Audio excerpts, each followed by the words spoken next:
Bismillahirrahmanirrahim. Assalamualaikum warahmatullahi wabarakatuh. Waalaikumsalam. Alhamdulillahirrabbilalamin wa bihi nasta'in wa ala umuri dunya waddin. Wassalatu wassalamu ala asrofil anbiya'i wal mursalin wa ala alihi wa sahbihi ajmain. Rabbi shrah sodri wa yassir amri wahlul 'uqdatam min lisani yafqahu qawli. Amma ba'du. Yang terhormat Direktur Jenderal Pendidikan Islam Bapak Profesor Dr. Haji Muhammad Ali Ramdhani STPMT, yang kami hormati Direktur GTK Madrasah Bapak Dr. Haji Muhammad Zain MAG, yang kami hormati Koordinator Komponen 3 Kasubdit MA/MAK Bapak Dr. Anis Mashkur MAG, yang kami hormati Penanggung Jawab GTK Madrasah Berbagi Kasubdit MI MTS Bapak Dr. Ainur Rafiq MAG, yang kami hormati Penanggung Jawab Kegiatan Kajian Keislaman Bapak Muhammad Lutfilah MAG, yang kami hormati narasumber pada kajian pagi hari ini Bapak Ustadz Muhammad Abdul Rauf, dan segenap panitia pelaksana GTK Madrasah Berbagi Kajian Keislaman yang selalu berbahagia, serta Ibu Bapak hadirin dimanapun berada yang senantiasa dirahmati Allah Subhanahu wa Ta'ala.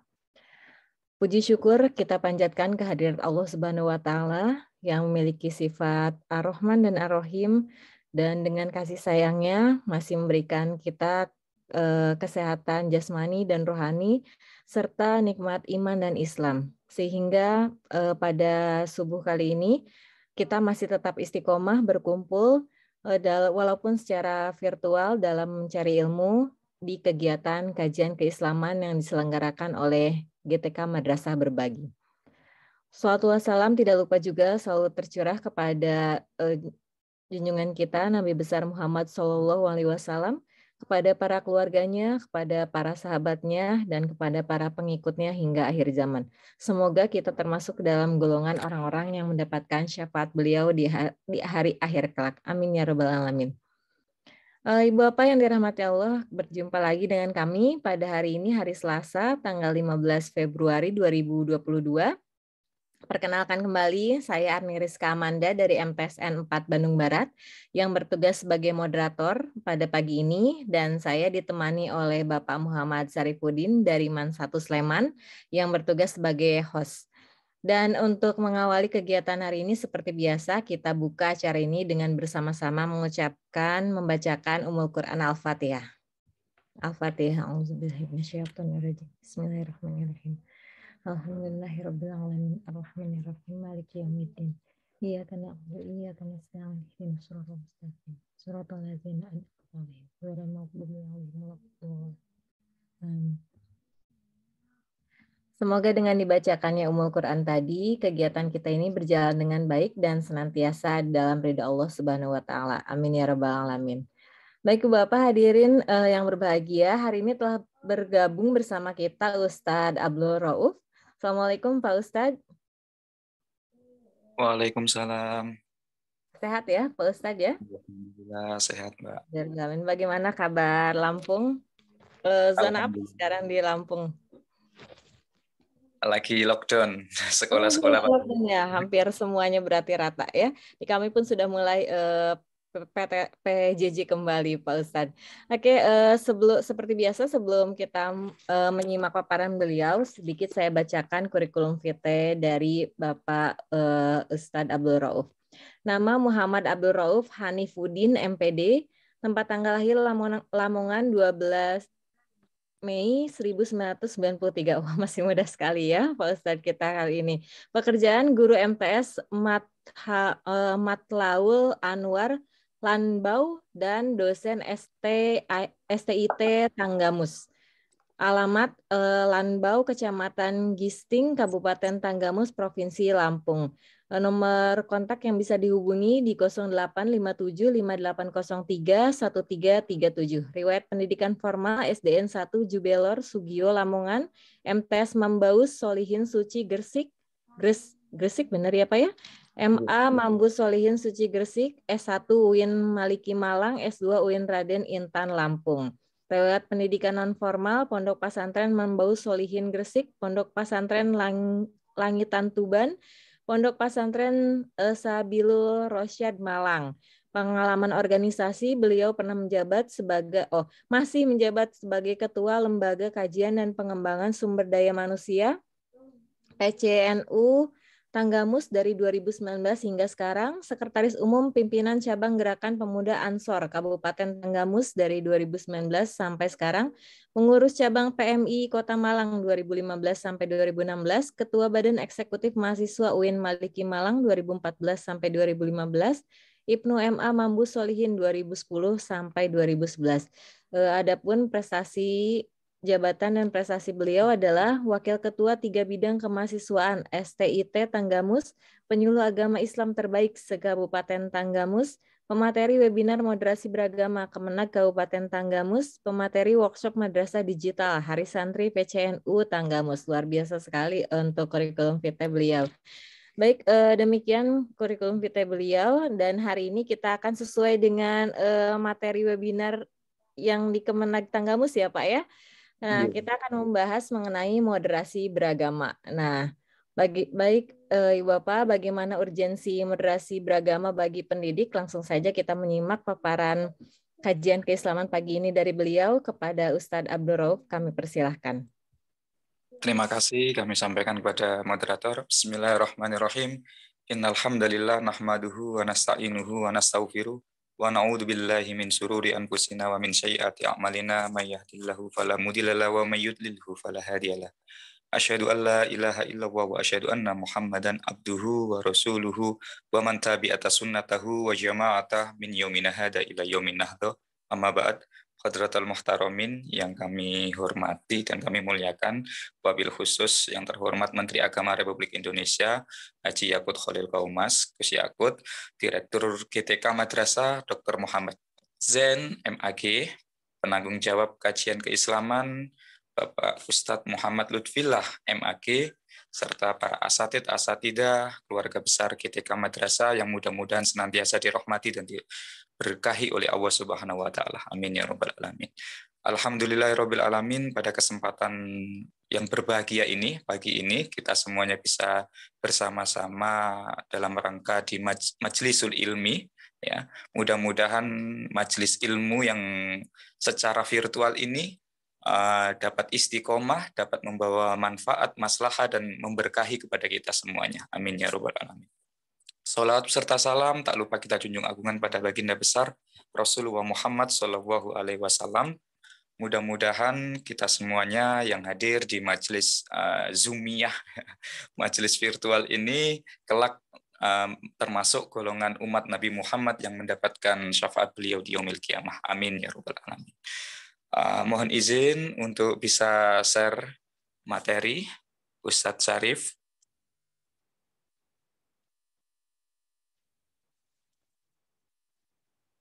Bismillahirrahmanirrahim.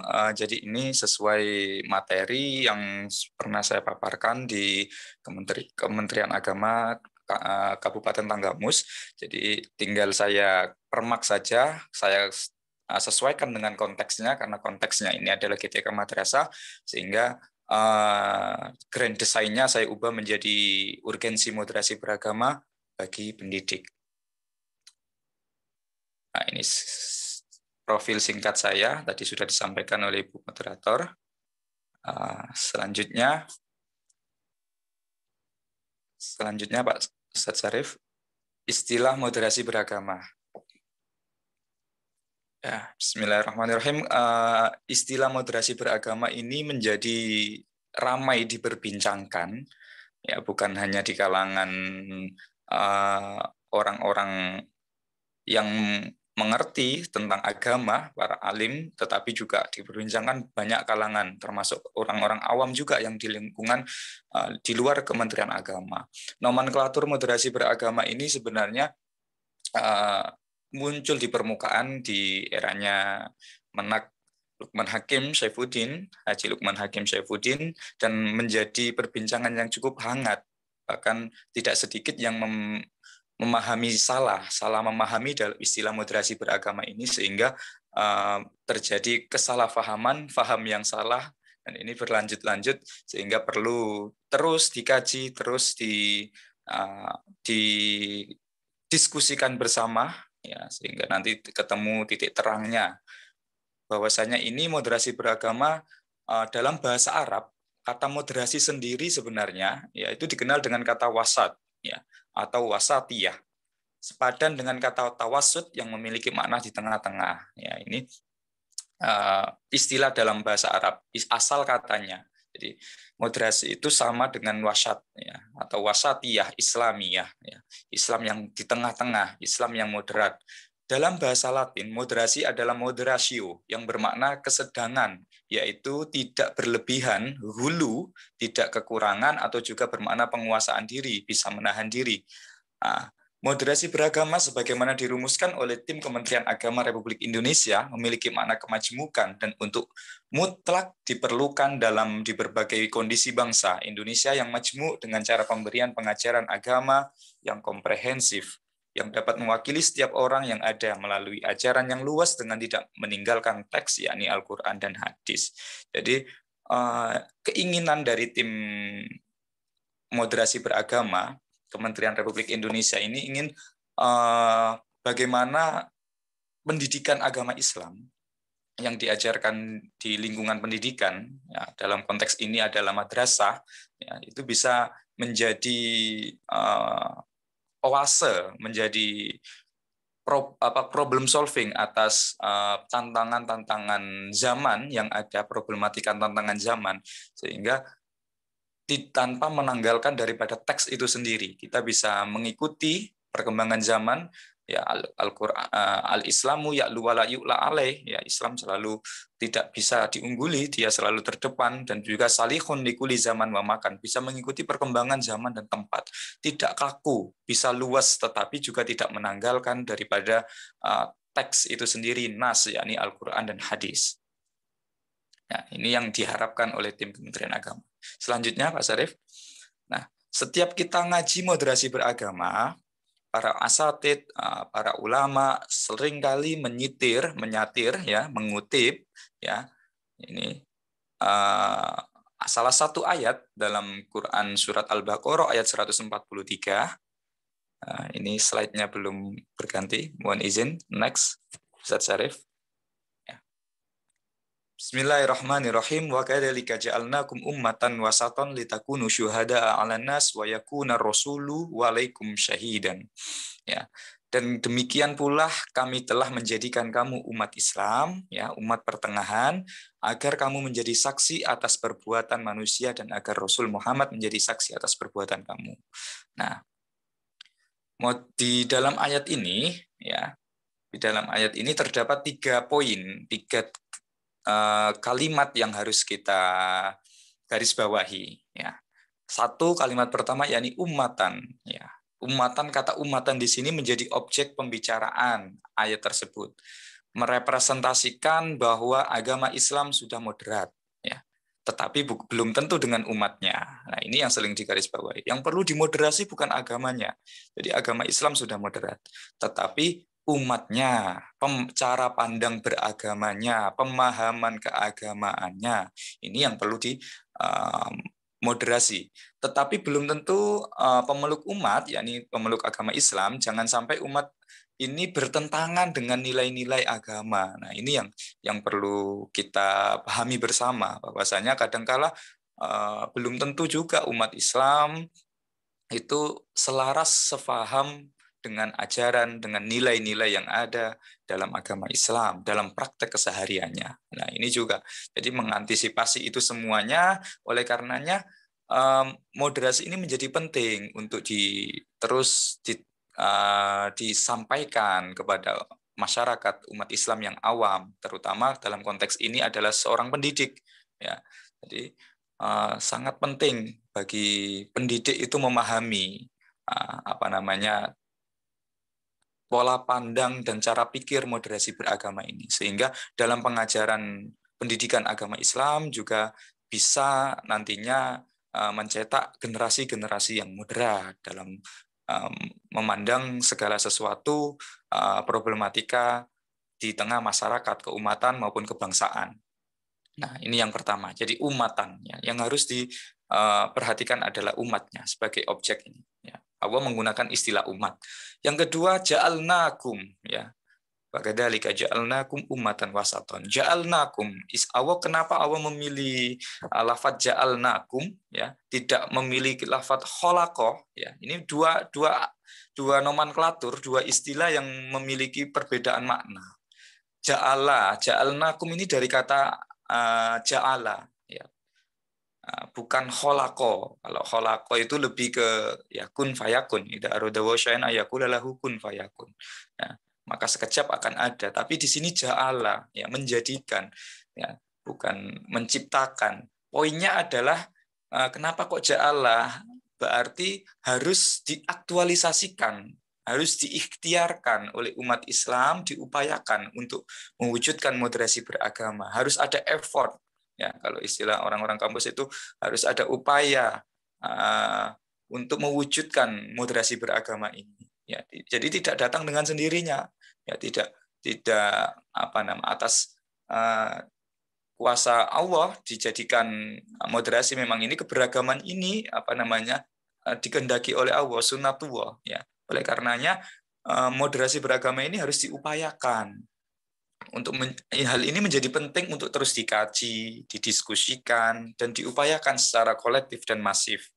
Nah, selanjutnya ada istilah yang ketiga, Allah menggunakan wasaton, ya, memiliki makna moderat, ya, wasit, ya, dari dalam bahasa Indonesia. Ini yang suka bola ini, wasit.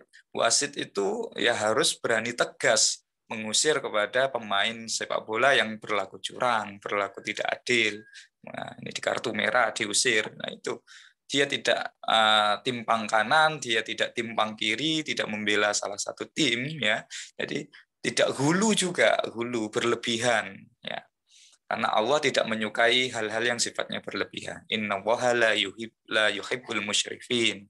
Nah, ini yang menjadi titik poin, ya. Jangankan dalam beragama, dalam makan minum saja, ya, dalam Al-Qur'an itu dikatakan kulu washrobu wala tusrifu, makanlah kamu tetapi ya jangan berlebihan. Ketika kita makan, kita tidak kurang makan, ya jangan kekurangan, jangan berlebihan juga. Ketika kita kekurangan makan, nanti juga nggak baik bagi kesehatan. Tetapi berlebihan juga nggak baik juga untuk kesehatan. Jadi ya khairul umuri ausatuha, ya, tengah-tengahnya lah, yang sedang-sedang saja. Jangan berlebihan. Termasuk dalam hal konteks beragama, ya, ini juga ada salah satu hadis diriwayatkan bahwasanya Nabi itu pernah menegur sahabat yang bernama Abdullah bin Amr, ya. Sahabat Abdullah bin Amr ini telah sampai di telinga Nabi, ya, kabar bahwasanya beliau ini adalah orang yang ahli ibadah, yang alim, yang soleh, tetapi berlebihan itu tadi. Abdullah bin Amr ini puasa. Kalau puasa itu setiap hari puasanya dia tanpa berbuka.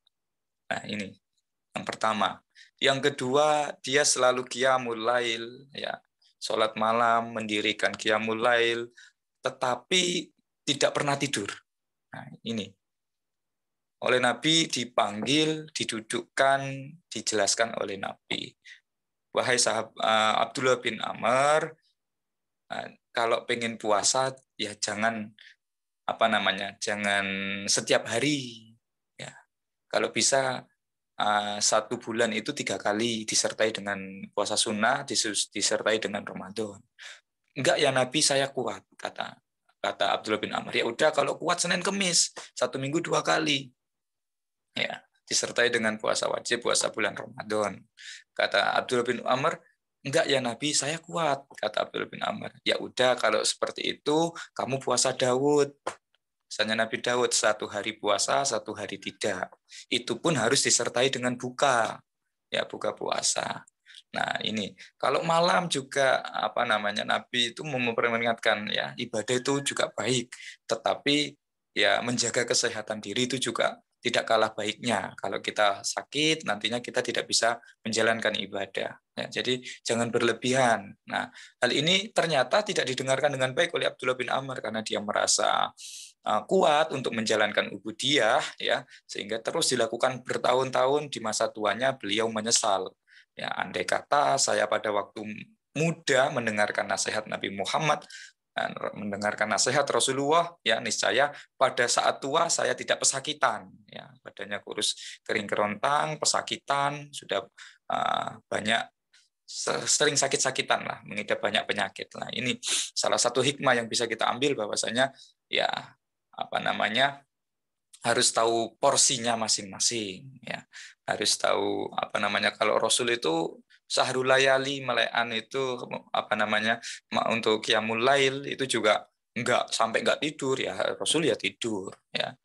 Nah, ini yang perlu kita pahami bersama-sama. Jadi wasaton ya memiliki sifat yang tidak hulu, tidak berlebihan ya. Harus objektif, harus adil dalam melihat segala sesuatunya. Nah, termasuk juga istilahnya kalau tidak objektif, tidak ekstrim, nanti bisa ekstrim kanan atau ekstrim kiri, ya ada istilah tataruf tasadudi, ya ekstrim kanan. Tasaruf tasadudi ini mengakibatkan puritanisme, ya. Jadi nanti orang itu semakin jumud, semakin keras, semakin kaku dalam beragamanya. Nah, ini juga kurang baik ya. Itu kalau ekstrim kanan.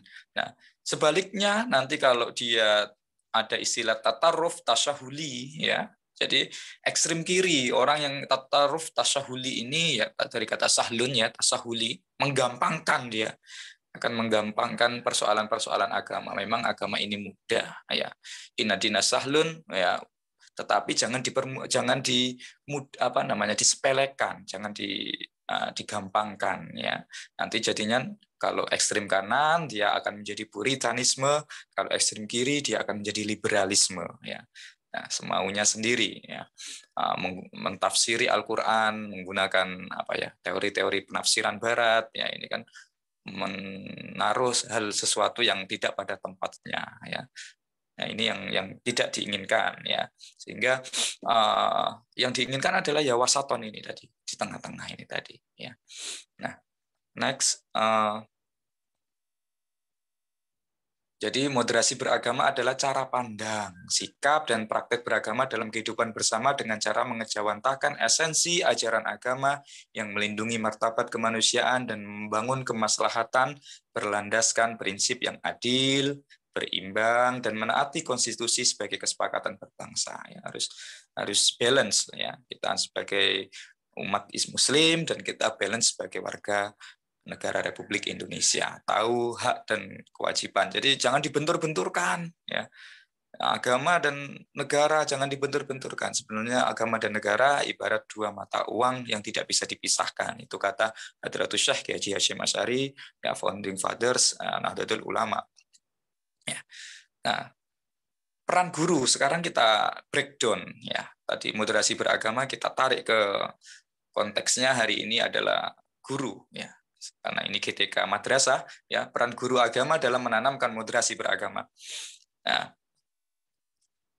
saya kutip ayat Quran surat Ali Imran 104. Bismillahirrahmanirrahim. Wal takum minkum ummatan yad'una ilal khairi wa ya'muruna bil ma'ruf wa yanhauna 'anil munkar wa ulaika humul muflihun. Ya. Jadi dalam ayat ini sebenarnya saya ingin menjelaskan kenapa kok harus guru yang menjadi ujung tombak daripada moderasi beragama ini. Kenapa harus guru? Karena guru adalah perannya sangat vital. Dia bersinggungan langsung dengan generasi bangsa, dengan siswa-siswi, dengan para santri, ya sehingga para guru, para asatidzah, ya ini harus paham terlebih dahulu tentang prinsip, pola pikir daripada moderasi beragama ini. Jangan sampai ada ASN ya itu mengatakan ya moderasi beragama ini pesanan, dia liberal dan ini. Wah, ini ya. Ini cara pandang yang salah ya. Akhirnya salah paham. Akhirnya menjadi paham yang salah. Ya, kesalahpaham ini disebarkan ke murid-muridnya ya. Naudzubillah min dzalik. Akhirnya timbullah suudon, timbullah kepada kebencian kepada Kementerian Agama, kebencian terlebih nanti kebencian kepada rezim dan lain sebagainya. Nah, ini yang tidak kita inginkan. Ya, wal takum minkum ummatan yad'una ilal khairi wa ya'muruna bil ma'ruf wa yanhauna 'anil munkar wa ulaika humul muflihun. Ya, dalam Quran surat Ali Imran ini dijelaskan ya, dan hendaklah di antara kamu ya, umat Islam ada segolongan orang yang menyuruh kepada kebajikan. Ya, ini ya termasuk guru ini. Ya, ya'muruna bil ma'ruf wa ya'muruna bil ma'ruf, menyuruh berbuat yang ma'ruf dan mencegah dari yang mungkar. Ya, wa yanhauna 'anil mungkar. Dan mereka itulah orang-orang yang beruntung, termasuk mendiskusikan, mengajarkan cara pandang agama Islam yang moderat itu juga wa ya'muruna bil ma'ruf, ya, mengajarkan kebaikan, menyuruh kepada hal-hal yang baik. Nah, ini kenapa harus guru? Ya, jadi ini yang harus bangga, ya. Di akhir ayat wa ulaika humul muflihun, dan mereka itulah orang-orang yang beruntung kata Allah. Ya, kita ini termasuk orang-orang yang muflih, orang-orang yang beruntung, para asatid, para dai-daiyah, para dosen, ya itu yang bergulat di dunia keilmuan, menyebarkan keilmuan, mengkaji, menyebarkan nas, ya, ayat-ayat Al-Qur'an, Al-Hadis. Nah, ini termasuk orang-orang yang beruntung. Ya, jadi mudah-mudahan keberkahan ini membawa tidak membuat kita menjadi ujub, takabur, menjadi sombong, ya, tapi menjadikan kita semakin banyak ilmu kita, semakin tinggi ilmu kita, menjadi pribadi yang tawadu. Ya, begitu juga dengan konteksnya menyebarkan moderasi beragama. Ya, tidak bisa kita itu menyebarkan nilai moderasi beragama, tetapi kita sendiri tidak moderat. Ya, kita sendiri berlaku kasar, berlaku tidak adil. Nah, ini tidak bisa. Ya, ini kabura maqtan indallah, ya. Naudzubillah min dzalik. Jadi, ya kita sendiri harus memahami dan bisa mempraktekkan, ya. Nah, termasuk dalam menanamkan nilai-nilai moderasi beragama. Nah, ini. Nah, ini yang penting, value, nilai, ya. Orang itu kalau dia tidak memiliki nilai-nilai, prinsip-prinsip hidup yang dipegang, ya hidupnya tidak akan berarti dan tidak mudah ikut gelombang arus perkembangan zaman. Kanan ya kanan, kiri ya kiri, ya, karena tidak memiliki nilai prinsip hidup yang dipegang. Ya, value, nilai-nilai moderasi beragama ini antaranya ya tasamuh, tawasud, iktidal. Tasamuh itu toleransi, bagaimana kita selaku guru bisa mengajarkan kepada anak didik bahwasanya keberagaman, ya, yang terjadi di Indonesia ini, yang terjadi di dunia ini, ya, ada yang orang Muslim, ada yang Nasrani, ada yang Hindu, ada yang Buddha, ini merupakan sunnatullah. Ya. Nah, ini harus disampaikan. Jadi keberagaman itu adalah sunnatullah atas kehendak Allah. Ya. Jadi kalau Allah menginginkan, ya, seluruh umat di dunia ini adalah Muslim semuanya, ya bisa, ya bisa. Tetapi yang dikehendaki oleh Allah ternyata ya Allah menghendaki kita beragam, ya, lita'arofu, ya, untuk saling mengenal satu sama lain. Nah, selanjutnya tawasud, ya, tawasud ini tengah-tengah ini tadi, ya. Jadi tidak ekstrim kanan, tidak ekstrim kiri, ya, tidak liberal, tidak puritan, ya, tidak menanggalkan saking pinternya kuliahnya di Eropa seumpamanya, ya, itu sampai meninggalkan kutubus sofro, ya, kitab kuning, nggak mau lagi ngaji kitab-kitab para ulama, nggak mau lagi, ya, naudzubillah min dzalik gitu, ya.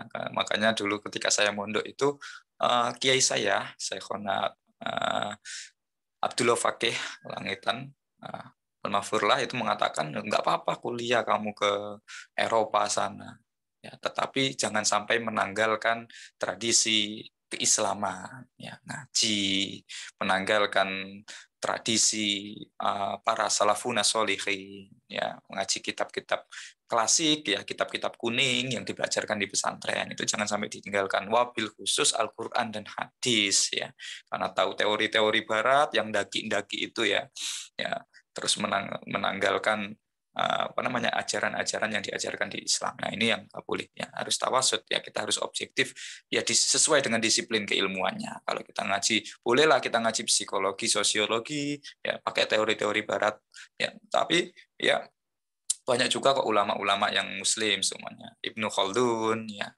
itu juga kitabnya Muqaddimah itu seorang sosiolog yang top, itu jempolan, ya.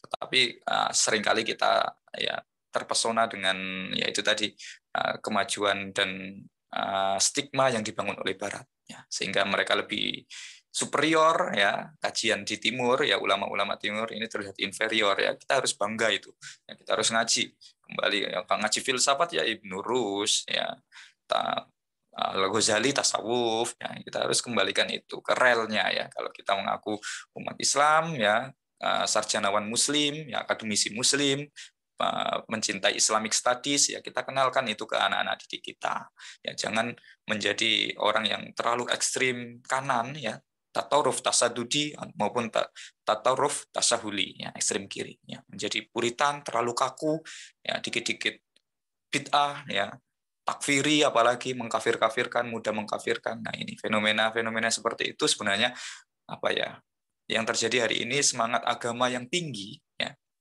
generasi-generasi tren hijrah itu semangat agama yang tinggi tetapi tidak diimbangi dengan semangat keilmuan yang tinggi juga. Nah, sehingga gagap melihat perkembangan zaman. Ya. Nah, jika semuanya dipukul, semuanya bid'ah, semuanya tidak sesuai, ya negara ini adalah negara yang kufur, ya ideologi ini ideologi yang kufur, ya terus ya pengikutnya juga otomatis kalau negaranya kufur ya pengikutnya ya kafir. Nah, ini naudzubillah min dzalik. Ya, mudah-mudahan tidak ada paham-paham seperti itu di madrasah. Nah, termasuk dipelopori dari gurunya dulu pemahaman ini harus sudah selesai. Seorang guru agama harus sudah selesai dengan ini semuanya. Ya, selesai dengan wawasan keislaman, dengan wawasan kebangsaannya harus sudah selesai. Sehingga tidak gagap, tidak kagetan kalau bahasa orang Jawa Timur itu. Melihat perkembangan zaman, nah, enggak kagetan.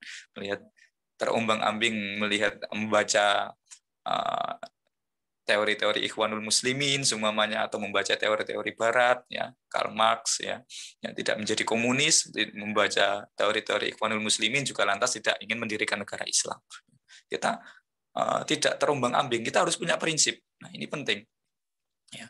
Nah, negara kita ini kita membaca boleh, membaca buku sebagai pengetahuan, ya, membaca tokoh-tokoh penting, pemikirannya boleh, tetapi kita jangan sampai tercerabut dari akar budaya, akar historis, termasuk konteksnya adalah negara bangsa dan Islamic State. Ya. Negara Islam itu tidak diajarkan di dalam Al-Quran dan hadis, tidak ada panduan pakemnya harus mendirikan negara Islam. Nah itu makanya banyak mujadalah para ikhtilaf ulama, ada yang mengatakan ya itu zamannya Nabi, ya yang wajib itu bukan daulah Islamiyah, tapi yang wajib adalah Darussalam, ya. Negara yang dimana damai di dalamnya, umat hidup rukun berdampingan. Ini yang diajarkan oleh Rasul, bagaimana Thaqafah al-Madinah, ya piagam Madinah itu. Itu adalah konsensus pertama kali yang ada di muka bumi, ya perjanjian bagaimana negara harus melindungi umat-umat yang di luar keyakinannya, ya itu ya itidal. Selanjutnya ya value yang ketiga, nilai yang ketiga adalah itidal, berlaku adil, ya kalau kata Pramudia Anantatur itu seorang terpelajar harus berlaku adil sejak dalam pikiran, ya itu seorang sastrawan dari Blora itu yang dicap komunisme oleh rezim Orde Baru. Ya, jadi harus adil. Ya, adil itu dia bisa menempatkan berlaku adil. Ya, nggak mungkin kita jalan-jalan ke Jogja, seumpamanya kita punya saudara yang satu masih kecil, yang satu sudah dewasa, kita lantas kita pengen berlaku adil, ya kita belikan dua-dua orang ini ukuran baju yang sama, yang nggak pas. Ya, yang satunya ukurannya L, yang satunya L juga, ya, padahal dia masih anak-anak seumpamanya. Ya. Habis ya proporsional, ya sesuai dengan porsinya. Oke, selanjutnya penguatan moderasi beragama pada sekolah, ya ini konteksnya konteks madrasah, harus mengedepankan nilai-nilai integritas, solidaritas, dan tenggang rasa. Ya. Nilai-nilai dasar ini adalah bagian penting dari upaya mengembangkan pendidikan agama Islam yang rahmatan lil alamin. Ya. Jadi harus dikedepankan nilai-nilai yang integritas, ya harus solidaritas, harus dibangun itu. Tenggang rasa, bagaimana kita menyuruh siswa itu harus solid. Kadang guru-guru di internal suatu instansi aja solidaritasnya perlu dipertanyakan. Ya, antara satu orang dengan orang yang lain karena mungkin faktor jabatan dan lain sebagainya, sehingga mengurangi solidaritas itu, nggak respect kepada yang lain. Nah ini yang nggak boleh ya. Seharusnya guru yang memberikan ya bukan hanya mengarahkan tapi juga memberikan teladan, contoh yang baik juga. Jadi ini harus diupayakan dan dihidupkan ya. Jadi vibes-nya itu, lingkungannya itu adalah lingkungan yang ya friendly, gimana anak-anak itu belajar pergi ke sekolah itu nggak takut, tidak menyimpan, nggak ada bullying ya, harus saling respect, menghargai, menghormati. Ini tenggang rasa, ini nilai-nilai moderasi beragama yang selaras dengan nilai-nilai kebangsaan dan juga selaras dengan perkembangan zaman hari ini. Hari ini ada anak-anak kadang mentalnya kena itu ya, mental illness dan lain sebagainya itu karena dibully dan lain sebagainya. Ya, karena ya itu tadi ya, seorang guru agama juga memiliki tanggung jawab untuk itu, mengarahkan, membina anak-anak untuk ya bagaimana berlaku yang baik, berakhlakul karimah. Nah, itu salah satu implementasi dari nilai-nilai moderasi beragama. Kalau ini bisa diciptakan bersama, saling respect, tenggang rasa, ya solid, saling gotong royong, bahu membahu, ta'awanu 'alal birri wat taqwa, itu kan pesan Al-Qur'an ya. Nah, ini saling tolong menolong ini juga harus harus ditumbuh kembangkan kepada di anak-anak kita. Nah, ini sehingga nanti dia bukan menjadi pribadi yang egois ya. Yang penting saya sukses, yang lain masa bodoh dan lain sebagainya. Nah, ini. Nah, kalau ada yang minta tolong, nggak mau dibantuin, nah ini ciri-ciri mental itu harus sudah dibangun sejak dini, dimulai dari pendidikan di madrasah kita. Nah, selanjutnya learning to live together, ya, belajar untuk berdampingan, hidup berdampingan sesama, sebangsa, setanah air. Ya, learning to live together, and unity in diversity, ya, bersatu dalam perbedaan budaya, keyakinan, agama. Ya, kadang kalau kita, ya mohon maaf ini, saya lahir di lingkungan yang Muslim, bahkan sejak kecil di lingkungan pesantren, nah, sehingga pertama kali ya melihat orang Nasrani itu kalau tidak dibiasakan, ya mohon maaf, kalau tidak dibiasakan itu akan terlihat asing, aneh. Begitu juga dengan anak-anak kita pasti, ya, melihat orang Cina dan lain sebagainya, stigmanya itu ya konotasinya itu mohon maaf agak ya, kalau saya dulu itu sebelum kuliah ya, mindset saya ya konotasinya ya agak jelek lah ya, dihindari dan lain sebagainya. Tapi nah, setelah saya kuliah, belajar, membaca buku, berdiskusi, bertemu dengan banyak orang yang ahli, ya semakin open minded, ya semakin terbuka. Ya, akhirnya saya tidak anti terhadap keragaman ya, agama. Saya bahkan teman saya yang Nasrani, ya, yang Hindu, Buddha, ya saya dulu masih di jaringan Gus Durian, saya bergabung dengan teman-teman yang multi agama, ya ini yang perlu kita bangun dan kita kenalkan kepada anak-anak biar mereka tidak anti ya. Nah, sentimen-sentimen yang terjadi hari ini, sentimen keagamaan itu ya karena itu tadi kita tidak terbiasa ya, bersosial, bermasyarakat ya, atau barangkali lingkungan kita adalah lingkungan yang kita tidak pernah bersinggungan dengan lingkungan yang non-muslim, yang berbeda agama atau beda budaya, ya, beda etnis. Ya, saya orang Jawa, ya, sekalampung bisa diterima dengan baik, bisa bekerja dengan baik, banyak teman dan lain sebagainya, ya karena kita menghormati, ya, menghormati budayanya, adatnya, ya, menghormati tradisi yang sudah berjalan ratusan tahun di sini. Ya, jadi itu yang penting. Kalau kita nggak moderat ya, kita tataruf, tasadudi semuanya, kita ekstrem kanan. Ya. Nah, ini apa tradisi keagamaan kok memper dengan tradisi Hindu Buddha? Wah ini bid'ah, ini harus kembali kepada Al-Quran dan Sunnah, harus dimurnikan dan sebagainya. Nah ini yang tidak kita inginkan.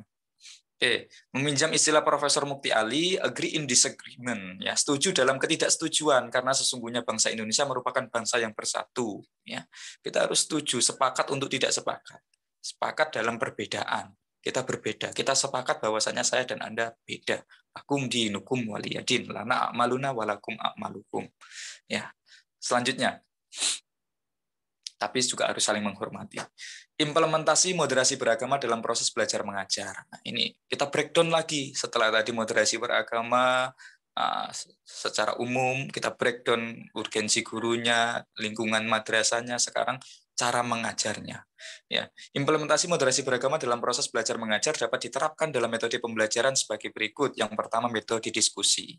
Ya, dengan diskusi, syawir, bermusyawarah, ya, saling memahami. Ya, kalau kita nggak biasa diskusi, ya argumen kita dipatahkan oleh teman, ya, dan lain sebagainya, itu kan kita akan pasti sakit hati dan lain sebagainya. Tapi kalau kita biasa berdiskusi, ya, mengutarakan argumen dengan baik, mematahkan argumen juga caranya dengan baik, dengan akhlak, dengan adab, ya, nggak semena-mena, ya, dipatahkan begitu saja tanpa ada akhlak, adab dan lain sebagainya. Nah, ini al-adabu fauqal ilmi, ya, adab harus lebih diutamakan daripada ilmu itu sendiri, ya.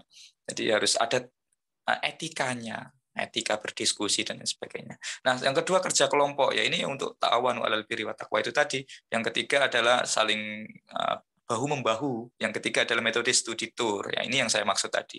Ya, sesekali lah anak-anak itu diajak untuk, ya, studi tour, ya, mengunjungi kampung keberagaman, di mana di kampung itu banyak perbedaan agama tetapi bisa hidup rukun, saling tolong menolong, saling menghargai, ya, saling respect satu sama lain. Oke, selanjutnya, nah ini karena tadi sudah diingatkan waktu, ya, saya tutup dengan ayat Quran surat Al-Ahzab ayat 21. Bismillahirrahmanirrahim. Laqad kana lakum fi Rasulillahi uswatun hasanah liman kana yarjullaha wal yaumal akhir wa dzakarallaha katsira. Ya. Sungguh telah ada pada diri Rasulullah itu suri teladan yang baik bagimu, yaitu bagi orang yang mengharap rahmat Allah dan kedatangan hari kiamat dengan banyak mengingat Allah. Ya. Jadi sebenarnya sudah dicontohkan semuanya oleh Rasulullah. Nah, tugas kita sekarang, ya, ittiba'ur rasul, ya, mengikuti apa yang sudah dicontohkan oleh Rasulullah dan memberikan uswatun hasanah ini tadi. Ya. Al ulama warasatul anbiya, para alim adalah pewaris kenabian.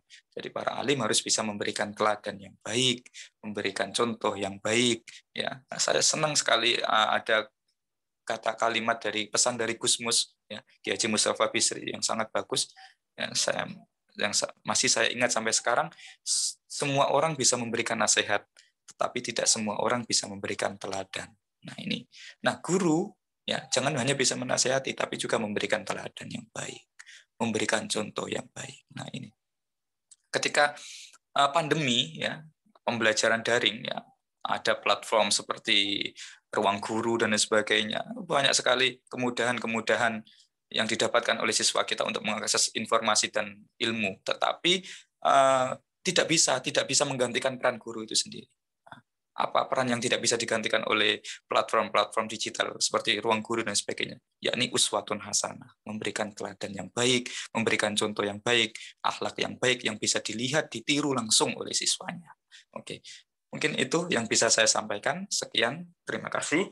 Mudah-mudahan apa yang Al-Fakir sampaikan ini bisa membawa manfaat, dan kurang lebihnya saya mohon diingatkan, khilafnya kepada Allah saya mohon ampun, kepada panjenengan sedoyo saya mohon maaf sebesar-besarnya. Akhirul qouli wa wahul muwafiq lakum mithorik. Wassalamualaikum warahmatullahi wabarakatuh. Saya kembalikan kepada moderator.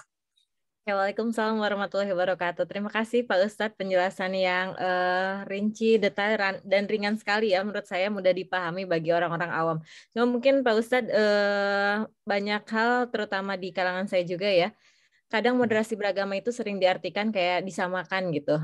Bagaimana cara kita, kan tadi harusnya adil, ya, adil, tapi masih banyak juga yang menilai bahwa moderasi beragama itu disamaratakan dengan agama lain, jatuhnya nanti kayak kanan kiri itu tadi, ya, kesananya. Mungkin nanti jika ada kesempatan lebih didetailkan lagi atau diberikan pemahaman bagi orang-orang awam, khusus orang-orang awam gitu, ya Pak Ustadz. Baik, kita buka sesi tanya jawab Pak Ustadz, ya. Di sini sudah ada Pak Ustadz Syarif yang raise hand untuk bertanya. Silakan kepada Pak Ustadz Syarif untuk bertanya kepada narasumber kita secara langsung. Baik, Pak Abdul Raif, untuk mengawali, ya, dari Bapak Ibu, ya, nanti biar ada penanya yang lain. Saya tertarik dengan istilah yang terakhir tadi, yaitu gini, Pak. Ada istilah yang menurut saya ini sebenarnya salah satu konten ya, salah satu konten dari moderasi beragama, yaitu learning to live together, unity in diversity, dan agree in disagreement. Yang mana tadi Bapak menyatakan tentang kita harus berdampingan dengan non Muslim atau agama di luar kita. Ini yang saya rasakan Pak ketika ini ya, ketika waktu kecil itu kita sering main volley di gereja. Kita sering dengan teman-teman itu, ya kan, main volley di gereja. Kadang dulu pas ada bencana Merapi pun kita minta bantuan di gereja. Itu sangat terasa banget itunya yang tadi disampaikan oleh Together tadi. Nah, itu yang bagi yang pernah merasakan Pak, bagi merasakan itu perbedaan antara keyakinan itu menjadi pentingnya moderasi di situ. Kalau yang pernah merasakan itu kentara banget Pak. Nah, yang saya tanyakan bagi mereka, bagi orang-orang, bagi teman-teman yang belum pernah merasakan berdampingan dengan itu, bagaimana cara kita untuk menumbuhkan rasa live together itu Pak? Dengan jelas kita harus meyakini, punya prinsip bahwa muamalah oke, tapi akidah no, gitu kan, biasa dengan itu. Nah, itu bagaimana Pak cara menumbuhkan hal seperti itu bagi orang-orang yang, mohon maaf, yang belum pernah bersinggungan dengan itu? Oke, baik, terima kasih. Assalamualaikum warahmatullahi wabarakatuh. Waalaikumsalam warahmatullahi wabarakatuh. Terima kasih Pak Ustadz Sarif atas pertanyaannya. Itu misalkan bisa dicontohkan di sekolah kita ya Pak Ustadz, di madrasah-madrasah kan anak-anak jarang bersinggungan dengan yang non-muslim ya, kecuali kalau di SMP, SMA, atau SD mungkin Ya, itu betul. bisa. Nah, Oke, bagaimana betul. caranya gitu Pak Ustadz untuk menumbuhkan tadi live together tersebut? Silakan Pak Ustadz. Oke, terima kasih. Ya. Wah, ini pengalaman yang sangat berharga Pak Sarif. Kalau sudah sejak kecil, sudah biasa volley, ya, unity in diversity ini sudah sangat-sangat bagus. Artinya, sejak kecil itu sudah dibiasakan untuk melihat bahwasanya kita itu hidup berdampingan meskipun kita berbeda. Nah, ini yang penting. Nah, ini PR-nya sama seperti saya dulu. Kita flashback. Saya flashback. Ketika saya mondok, ya, jangankan non muslim ya, mondok itu satu sekolahan itu istilahnya, kalau banat ya perempuan semuanya, kalau banin ya laki-laki semuanya. Kepada yang non muhrim aja kita itu aneh gitu loh, memandangnya itu bukan hal yang biasa, apalagi yang berbeda agama ya, berbeda keyakinan, tumbuh di lingkungan yang muslim ya, sekolah di lingkungan pesantren, basic pesantren, muslim, semuanya muslim, sehingga aneh melihat perbedaan itu, karena nggak dibiasakan. Nah, pertanyaan yang bagus sekali dari Ustadz Sarif tadi, bagaimana how to ya build moderation ya, bagaimana membangun moderasi ini, sikap moderasi ini di tengah orang-orang yang awam itu tadi, orang-orang yang sejak kecil tidak pernah bersinggungan dengan keberagaman. Nah, ini kalau konteksnya adalah murid, ya saran saya satu Pak, dipahamkan dulu agamanya, cara pandang tentang memandang keragaman ini. Ya, surat Al-Hujurat ayat 13 itu kan dijelaskan ya, bahwasanya kita itu bersuku-suku diciptakan oleh Allah, bersuku-suku, berbangsa-bangsa, ya berbeda-beda, untuk lita'arofu, untuk saling mengenal-mengenal. Jadi keberagaman ini bukan kehendak kita, tapi kehendak Allah. Ini sunnatullah. Nah, ini yang pertama. Jadi mindset-nya dulu yang pertama. Yang kedua, setelah mindset-nya nanti sudah terbangun ya, maka bagaimana dibiasakan untuk bersosial bersama. Katakanlah kalau kita ada kerja bakti, semuanya bersih-bersih, kita libatkan semuanya. Nah, ini yang susah adalah ketika di masyarakatnya itu tidak ada yang non-muslim, muslim semua. Ini susah. Nah, setelah pengalamannya ini, mohon maaf, saya itu hampir ke tataruf tasadudi. Saya hampir ekstrem kanan, Ustaz. Jadi melihat antipati terhadap saudara kita yang non-muslim, hampir saja. Ya. Ketika kuliah itu setelah berdiskusi, berdialog dengan profesor-profesor, membaca banyak literatur, ya itu membuka nalar pikiran saya ya, mindset saya, sehingga saya lebih beragam. Ya wajar, karena saya anak kampung, hidupnya di tengah muslim semuanya, di pondok juga diajarkan seperti itu. Ya, setelah itu juga dijelaskan oleh guru saya bahwasannya ya pemahaman itu tadi yang pertama, mindsetnya dulu. Ada ya istilah kafir itu kan dalam Islam ada kafir harbi, ada kafir zimmi ya. ada kafir yang memerangi kita, ya harbi, ada kafir zimmi, kafir yang hidup berdampingan. Ya Rasulullah itu tidak hidup berdampingan loh. Ketika di Mekah dia menerima resistensi, penolakan terhadap dakwah beliau, beliau hijrah, ya di Madinah dia bertemu dengan umat-umat Nasara, Yahudi, ya umat-umat Nasrani dan Yahudi, tetapi Rasulullah berdampingan. Nah ini zimmi. Nah ini contohnya ya. Melalui pelajaran SKI barangkali kita bisa menjelaskan bahwasanya Rasul bagaimana membangun negara Madinah, ya Madaniyah, ya itu yang dengan hidup berdampingan. Ya, jadi saya rasa itu Ustaz. Bagaimana banyak cara, bisa studi tour, kita ajak ke kampung keberagaman, ya bisa dengan cara kerjasama dengan contoh SMMTS mana sama SMP Saverius dalam hal sosial, bersih-bersih lingkungan semuanya. Jalan-jalan, bersih-bersih ruang terbuka bersama, rest area atau taman kota dan lain sebagainya. Ini salah satu untuk ya membiasakan anak agar ya memandang orang itu yang non muslim itu tidak pandangan ya, kawan lawan lah ya. Tidak memandangnya sebagai lawan dan sebagainya ya. Ya itu tadi ya Ustadz yang bisa saya jawab, mohon maaf. Oke, syukur Ustadz, terima kasih.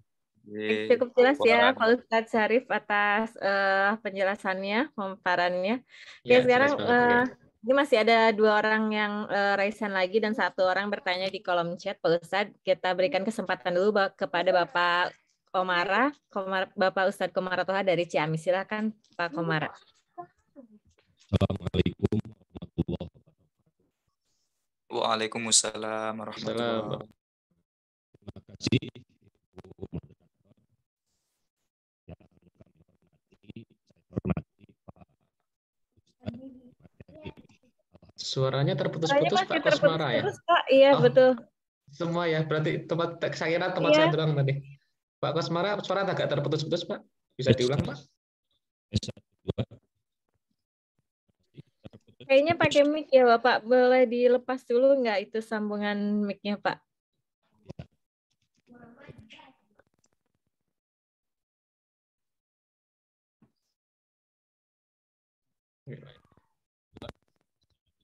Boleh dicoba lagi Bapak? Masih belum ada suaranya Pak? Belum ada suaranya ya. Sambil menunggu mungkin Bapak, bisa lewat chat dulu mungkin Pak? Iya Bapak boleh diketikkan di kolom chat biar nanti saya bacakan Pak. Ini kita berikan kesempatan dulu kepada Ibu Nurbayati Latif untuk bertanya kepada Pak Ustadz sambil menunggu Pak Kosmara ya. Silakan Bu Nurbaya. Terima kasih Bu Arni. Assalamualaikum warahmatullahi wabarakatuh. Saya mohon maaf tidak buka kamera, ini masih dalam perjalanan nih. Terima kasih Ustadz atas pencerahannya pagi ini. Saya sangat tertarik dengan hadis ya yang disampaikan di penghujung tadi. Kalau tidak salah, laqad kana lakum fi Rasulillahi uswatun hasanah. Jadi menyikapi kedengarannya Bu Arni suara saya ya. Iya. Menyikapi moderasi ini Pak, terus terang kita semua, saya terutama pribadi masih awam sekali tentang moderasi ini. Tadi kalau misalkan kita kaitkan dengan hadis itu bahwa sesungguhnya pada diri Rasul itu sudah ada suri tauladan. Nah, mengapa misalkan kita yang sudah memang harus menjadikan Rasulullah itu sebagai suri tauladan? Nah, apakah dengan moderasi yang sekarang ini itu memang betul-betul sama persis dengan apa yang dicontohkan oleh Rasulullah ya Ustadz, yang Ustadz sampaikan tadi bahwa sesungguhnya pada diri beliau adalah suri tauladan. Nah, apakah dalam konsep moderasi ini Ustadz, pertanyaannya ya, apakah dalam konsep moderasi ini Ustadz masih ada jihad? Karena kan tadi harusnya kita selalu berdampingan, harus ini. Apakah misalkan kalau untuk hal-hal yang sangat prinsip Ustadz, apakah kita masih ada dalam konsep moderasi itu jihad? Iya, itu aja Ustadz. Terima kasih banyak. Assalamualaikum warahmatullahi wabarakatuh. Terima kasih Bu Arni. Terima kasih Bu Nurbaya Latif. Pak Ustadz, ini pertanyaannya nyambung dengan pertanyaan di kolom chat ya dari Pak Ustadz Imron Mas Hadi. Bagaimana hubungannya moderasi beragama dengan Islam rahmatan lil alamin? Nah, sekaligus saja itu pertanyaannya untuk dijawab Pak Ustadz. Silakan Pak Ustadz. Oke, terima kasih. Bismillahirrahmanirrahim. Saya jawab yang jihad dulu ya tadi. Terima kasih Bu Nurbaya Latif ya dari Palu ya Bu ya. Iya, Alhamdulillah. iya. Jadi mohon maaf Bu, tadi itu bukan hadis tapi Al-Qur'an saya ralat. Jadi Quran surat Al-Ahzab ayat 21 ya. Ini Iya, Ustaz. bukan hadis Rasul tetapi itu firman Allah. Ya. Pertanyaannya tadi, bagaimana kalau kita sudah tahu bahwasanya Rasulullah itu sudah memiliki suri teladan yang baik, ya, apakah sudah selaras dengan moderasi beragama? Terus lantas bagaimana dengan jihad hari ini? Nah, oke. Saya jawab, Bu. Yang ini dulu, selaras atau tidak? Ya, selaras atau tidak moderasi beragama, ya, itu sesuai dengan cara paham keagamaan kita. Ya, selaras atau tidak para tokoh-tokoh ulama hari ini ya dengan apa yang sudah dicontohkan dengan Rasul tentu jauh Bu, jauh ya, nggak bisa kita apple to apple kita samakan antara ulama hari ini yang hidup hari ini ya dengan eranya Rasulullah ya, ini tentu tidak bisa ya. Tetapi mereka adalah pewaris kenabian. Sejelek-jeleknya para ulama, bahasa kasarnya ada ulama su itu ya dalam kategorisasi, sejelek-jeleknya ulama mereka juga masih memiliki segi keilmuan yang di atas rata-rata orang awam. Nah, ini. Nah, konteksnya hari ini adalah ya bagaimana memberikan contoh teladan, yaitu dimulai daripada pribadi kita masing-masing yang memiliki tanggung jawab sebagai pengajar, pendidik, konteksnya adalah guru. Maka berikanlah uswah yang bagus. Apakah kita harus bisa memberikan contoh sama persis seperti selaku hidup Rasulullah, perilaku hidup Rasulullah? Ya nggak bisa. Ya, kita sangat jauh, ibadah kita sangat jauh dibandingkan Rasulullah. Akhlak kita apalagi ya Allah, sangat jauh bila dibandingkan dengan Rasulullah. Tapi minimal ada yang bisa kita tiru, kita praktekkan, kita ajarkan, kita perlihatkan kepada anak-anak kita. Oh nak gini loh, etika yang islami, akhlak yang islami. Oh Rasul itu kalau makan, kalau minum itu sambil duduk nak. Kamu kalau makan sambil minum ya duduk. Kalau gurunya makan minum di kantin sambil berdiri ya jangan salahkan siswanya kalau makan minum sambil berlari, Bu. Itu yang satu. Yang kedua adalah jihad, teori jihad. Nah, nomenklatur jihad ini kan konotasinya kalau dulu adalah memerangi orang-orang yang kafir ya. Nah, lantas bagaimana dengan hari ini, Bu? Jihad itu sangat luas, Bu. Ya. Dalam ini pandangan para ulama-ulama yang moderat bahwasanya hari ini ibu mengikuti pengajian rutin ya ketika madrasah berbagi ini adalah bentuk jihad. Jihad melawan kebodohan. Jihad menuntut keilmuan. Ini adalah jihad. Di mana orang itu jam 5 masih enak-enaknya tidur, Bu. Ya. Itu ibu bangun ikut ya merelakan kuotanya ya, merelakan waktunya, tenaganya untuk ikut kajian, ngaji bersama, itu adalah jihad. Jihad menuntut ilmu. Jadi jihad bukan perkara perang saja, bukan perkara yang menakutkan seperti darah, ya, pedang, ya. Ini yang perlu digarisbawahi bahwasanya ya jihad konteksnya hari ini kalau ibu-ibu seorang guru adalah mengajar itu juga sebuah jihad. Niatkanlah itu adalah sebuah ya, jihad fisabilillah. Mengajar li'ila'i kalimatillah ya untuk menyebarkan kalimat tauhid ya, untuk mengajarkan mendidik generasi-generasi itu juga jihad, Bu. Jadi jihad maknanya jangan dipersempit dengan hanya perang ya. Jihad maknanya dipersempit. Nah, itu penyempitan makna jihad itu yang saya tidak setujui. Jadi kalau bagaimana dengan jihad hari ini? Ya kita masih tetap berjihad. Jihad melawan hawa nafsu diri kita sendiri, melawan kemalasan, kebodohan dan sebagainya itu juga termasuk jihad. Nah, bagaimana dengan jihad yang konteksnya adalah peperangan ya? Nah, hari ini kita lihat di Indonesia ini nggak ada kafir harbi loh, Bu. Kategori kafir harbi, kafir yang memerangi umat Islam. Contoh pernah nggak ada masjid itu dibakar, dilempari batu? Nah, nggak ada, Bu. Ketika datang kabar tersebut juga jangan langsung ditelan mentah-mentah, klarifikasi dulu. Zaman sekarang, Bu, mohon maaf anak-anak kita itu pinter ngedit, Bu. Pinter editing video, pinter editing foto, ya. Fatabayanu, ya. Klarifikasi dulu, kita tabayun dulu, benar apa enggak ini. Jangan ditelan mentah-mentah. Nah, ini kadang-kala kalau kita hari ini muda ya grup-grup WhatsApp keluarga itu jadi sarang hoax itu sekarang menyebarkan takut diintimidasi kalau sampai pesan ini tidak Anda sebarkan maka ya, itu dakwah apa macam itu dakwah yang mengintimidasi maka keturunan Anda tidak diberkahi dan sebagainya. Share, ketik amin, share, like surga. Nah, itu cara-cara seperti itu ya Allah ya. Saya lihat ya ud'u ila sabili rabbika bil hikmati wal mau'izatil hasanah. Itu Al-Qur'an yang mengatakan, ajaklah ke jalan Tuhanmu dengan cara-cara yang baik, mau'izatul hasanah, pesan-pesan yang baik ya. Dengan bil hikmah, dengan kebijaksanaan, penuh kebijaksanaan, tidak ditakut-takuti. Ya, itu kalau anak kecil, ayo nak sholat. Nanti tak kasih reward ini, ya itu bagus. Nanti kalau nggak sholat kamu nanti di neraka di ini. Nah, itu kalau konteksnya anak kecil masih bisa lah seperti itu. Tapi kalau anak sudah dewasa, tersebar hoax itu mudah tersulut. Ya ini sentimen-sentimen keagamaan itu perlu dijaga. Ya ini kita hidup di era disrupsi digital, ya disrupsi informasi, di mana informasi itu berjalan berlindan begitu banjirnya membanjiri kita semuanya saking mudahnya kecanggihan. Ya, ini revolusi industri kalau di Jepang sudah 5.0. Nah, ini kita harus sikapi dengan bijaksana, dengan keilmuan yang mumpuni juga. Ya, jangan ada kabar, ya contoh di Kalimantan terjadi perang antara suku Dayak dengan umat Islam. Ya, lantas kita terima mentah-mentah, kita sebarkan, ayo kita jihad, kita pergi ke Kalimantan, sampai sana ternyata adem ayem, nggak ada apa-apa. Malah kita yang buat kerusuhan. Nah ini darul mafasidu muqaddamun ala jalbil masolih, itu kaidah usul fiknya Bu. Jadi menjauhi hal-hal yang merusak itu harus lebih diutamakan daripada kemaslahatan itu sendiri. Jadi itu saja yang bisa saya jawab. Kurang lebihnya terima kasih, saya kembalikan ke moderator.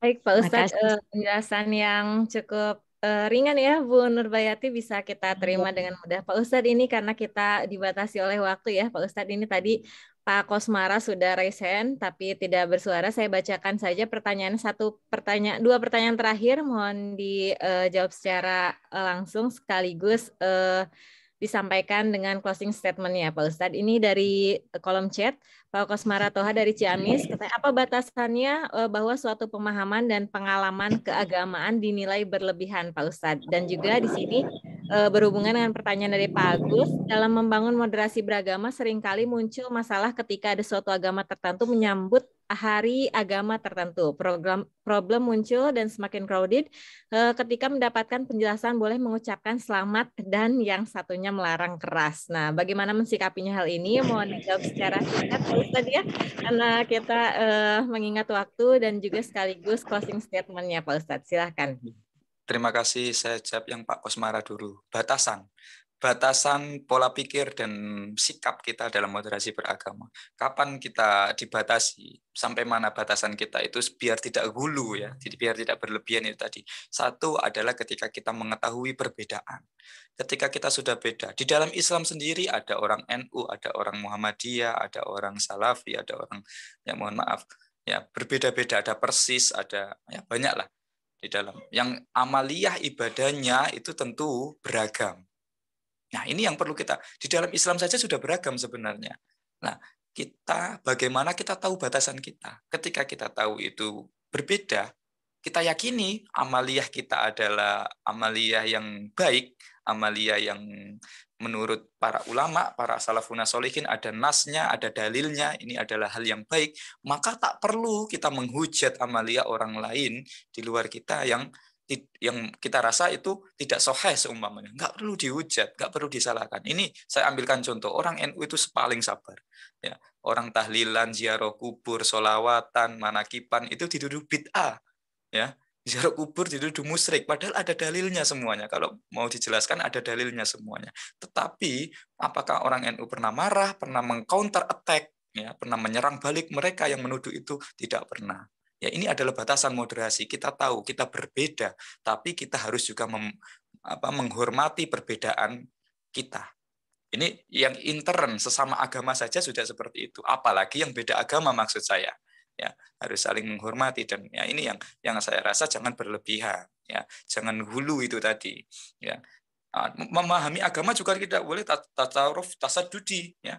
Kita ekstrim kanan, ya, harus tekstual. Kalau nggak ada Al-Quran, nggak ada hadisnya, nggak usah dilakukan. Kalau hadisnya do'if, nggak usah. Padahal ya kalau dalam ngaji, jenengan ngaji hadis ada fadhilul a'mal apa enggak? Nah itu yang ada. Bagaimana kita mencari keberkahan dari yang dilakukan Rasul enggak, meskipun itu do'if. Nah ini yang perlu kita pahami bersama-sama. Ya, jangan sampai kita terjebak dalam ekstrim kanan maupun ekstrim kiri. Ya, kita harus tahu batasan. Ya, konteks kenegaraan juga sama. Ya, kita tahu meskipun ya kritik lah. Ya, kulul haqqu walau kana muron. Kritik lah. Kritik itu bagus. Asalkan kritik yang apa dulu? Kritik yang konstruktif, kritik yang membangun. Jangan hanya ngomong rezim ini rezim yang jahat gini. Ya, yang enggak objektif itu, Pak. Ya, Anda melihatnya hanya ketika ya terjadi kriminalisasi saja. Ya, kita lihat dulu akar persoalannya. Ya, kalau yang yang ditangkap ini tidak bersalah, tapi kalau dia salah ya harus objektif juga. Oh, ternyata tidak ada asap kalau tidak ada api dan sebagainya. Oh, ternyata ada hal-hal yang memancing dan sebagainya. Nah, hal ini harus kita pandangi secara objektif. Nah, selanjutnya pertanyaan tentang apa tadi? Kok saya lupa. Yang kedua, pertanyaan tentang Bu Arni, bisa diulang yang kedua?